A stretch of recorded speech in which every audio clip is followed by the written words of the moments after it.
வணக்கம். அதாவது பார்த்தீங்கன்னா என்னுடைய குருநாதர் கலைப்புலி ஜி சேகரன் சார் திரையுலகத்தில் அவர் தான் அறிமுகப்படுத்தினார் ஊரை சொல்லிட்டு. அது மட்டும் இல்லாமல் என்னுடைய கிங்காங் அப்படின்னு பேர் வச்சிருந்தோம் அவர் தான். அவரோட படங்கள் எத்தனை படங்கள் பண்ணாலும் அதில் ஒரு முக்கியமான கேரக்டர் கொடுத்துருவார்.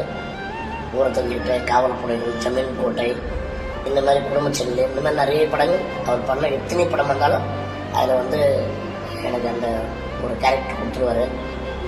அது மட்டும் இல்லாமல் நடிகர், தயாரிப்பாளர், இயக்குனர், வினோகிஷன் சங்கத் தலைவர், இப்போ கூட அவர் செயலாளராக இருக்கார். இந்த மாதிரி நிறைய அவர் பதவியில் இருந்திருக்கிறாரு. ஆனால் இப்படி ஒரு அதிர்ச்சியான விஷயம் கேள்விப்பட்டோன்னா எனக்கு மனசு ரொம்ப கஷ்டமாக இருக்குது. எங்கள் குருநாதர்